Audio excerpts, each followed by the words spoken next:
Well, good evening, everyone, and thank you for tuning in for our last episode of Black Landscapes Matter. Black Landscapes Matter, as our audience know, is powered by Black environmental leaders in partnership with Common Strategy. So today we will be talking about the historical impacts and contributions of HBCUs on the environmental justice movement, and just their contributions to the industry overall. So today we have with us Taylor, who is a graduate of Tennessee State University, and we're going to discuss all the contributions and impacts and how we can more integrate the curriculums in our HBCU to have an even playing field to have careers in the environmental sciences and beyond.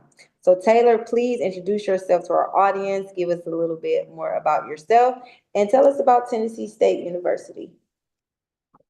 Hi, I'm Taylor Pelly. I'm a recent 2023 graduate from Tennessee State University. My degree was in agriculture with a concentration in agribusiness. Um, a funny story is when I first got to Tennessee State, I didn't even plan on studying agriculture, but as I began to do more research into the school, I realized that that was like the main thing that Tennessee State was known for. As I switched my major from biology over to agriculture, I realized that it was like a lot of interesting things, a lot of misinformation that people don't know about the agricultural field.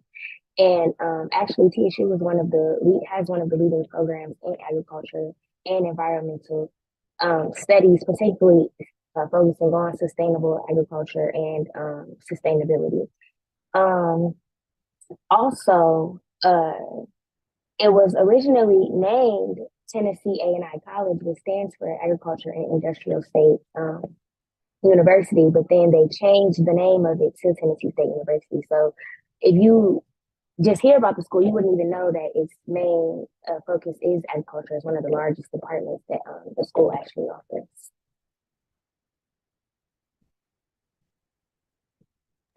Can you just discuss, just from your experience, what are some of the unique contributions that HBCUs have made to environmental science, research, and education to influence broader policies that people may not know? Um, I think that HBCUs as a whole have made a unique contribution to environmental science research by just focus on areas that may be overlooked by other institutions, such as like the environmental impacts on African Americans and African American communities. I think that many HBCUs have made like significant strides in environmental justice. Like I know Florida A&M and Howard University have made notable contributions between race, poverty, and environmental harm at their institutions.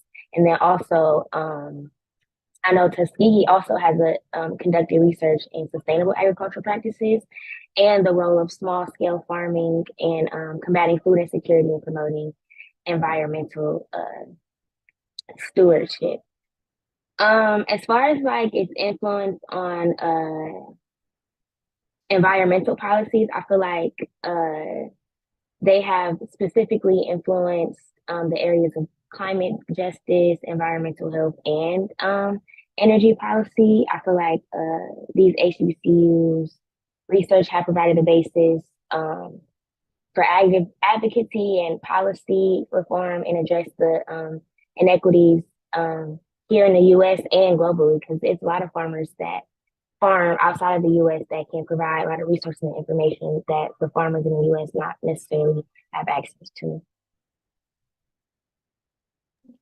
I'm happy that you've mentioned the global impact and just the correlations that only the unique perspective of an HBCU would do. We know that the lived experience of environmental justice is very different than the scholars would say. We know that most of the time, there is this movement of people who want to adopt all of these environmental practices, but they don't actually live in the environmental damage. And that's a lot of the stories of our indigenous people and people of color.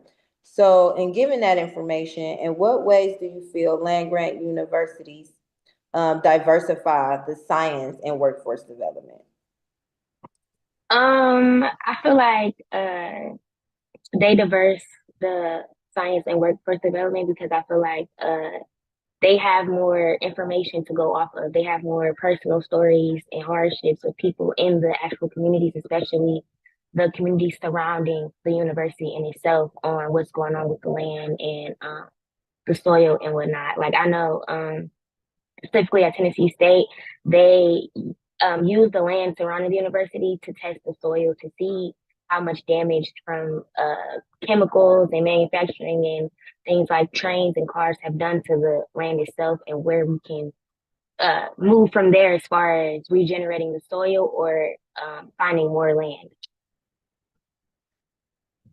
Now, one thing that comes up all the time is the lack of funding for HBCUs. We see a lot of the bigger universities are able to do a lot of these huge research projects. So could you just talk about the inequities of, funding for HBCUs to expand their research? We have so many people that come from HBCUs. For example, Michael Reagan, the former secretary of the EPA, is, a graduate of North Carolina A&T. And so, that's a huge role to have, being the first African American to be in that role. Or you look at, Dr. Beverly Wright, who is a godmother in this space, and has helped to establish so many HBCU climate change consortium along with Dr. Bullitt. And that they're far and few in between. So just talk about, the additional funding or just the conditions of the research labs at HBCUs. HBCUs often face challenges in securing funding for environmental research specifically, including like not having access to those large federal grants and lower levels of investment from private sectors, and not even including the systemic barriers to inequitable funding.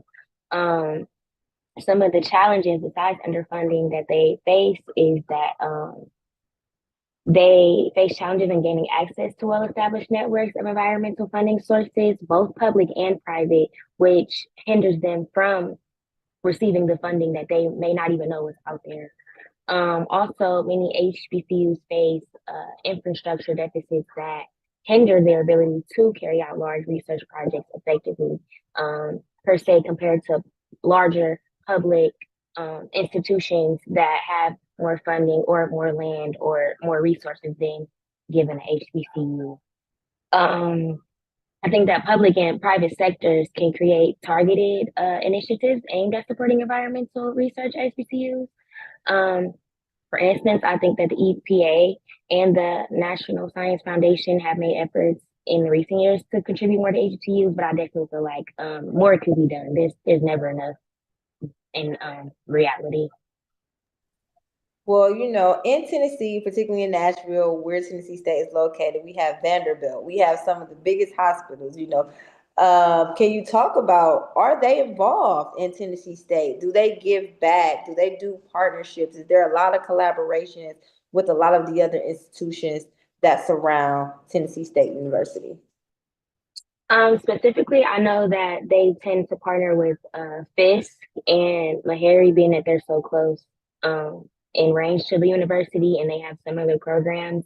But you don't really hear too much about them partnering with the public institutions like Vanderbilt or Belmont, which are the other schools in that area that have similar research studies as HBCUs. From your perspective, what could be done from an HBCU perspective to do more community engagement, letting our people know that these are careers that you can go into, programs that you can enroll in, and how do you also think that partnerships can develop more to continue to increase funding and research in HBCUs? I feel like what specifically could be done more is just more. I feel like as the university as a whole, there weren't too many events that promoted bringing in other people that don't particularly know or are very familiar with agriculture and what goes on in the agricultural world. So I feel like first and foremost, starting by just word of mouth and getting the news out there by that specifically, and then also just being some. I feel like someone just needs to take the initiative to reach out to these other institutions that are getting the funding and collaborating with them, possibly seeing what they have done that other schools haven't done, or what are you doing that we can do better to receive the funding or get a better grip on why they aren't receiving the funding for these universities. So we're having this conversation today just to raise awareness. We know that this upcoming change in administration is going to put some HBCUs at risk for losing funding. And given that HBCUs have been a safe space, have been some of the main contributors to some of the things that we use every day, whether it's your cell phone, whether it's GPS, whether, you're looking at the godfather of environmental justice, Dr. Robert Bullard. All of these people came from an HBCU.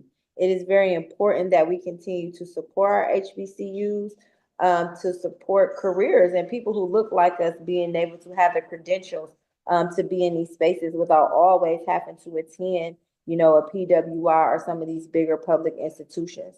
And so lastly, Taylor, I just want to know, how proud are you of coming to an HBCU, how you can encourage more people to attend an HBCU, and what do you see the future of HBCUs in the environmental justice space? I feel like attending the HBCU was probably one of the best decisions I could have made. Honestly, I feel like there's nothing like having that community there and just being around other people of color who want to better themselves or receive a higher education.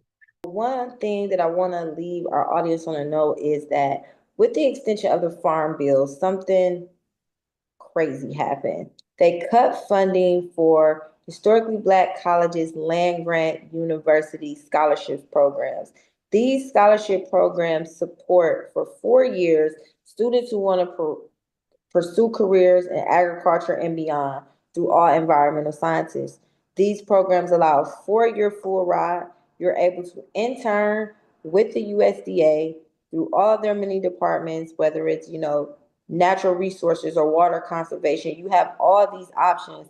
And just given, the challenges and the disparities between, African American students and some of our bigger universities, this is a huge deficit and a huge thing that we need to raise awareness about, because many of our students who are pursuing these careers need these funds to be successful. And when we just look at the legacy of the contributions of products of HBCUs, I think it's unparalleled and unmatched. So I encourage our audience to stay involved, stay informed, make sure that you are lifting your voice to continue to support and advocate for these programs, to ensure that people who look like us have a safe space to learn, and that we continue to broaden and hold up the legacy of HBCUs.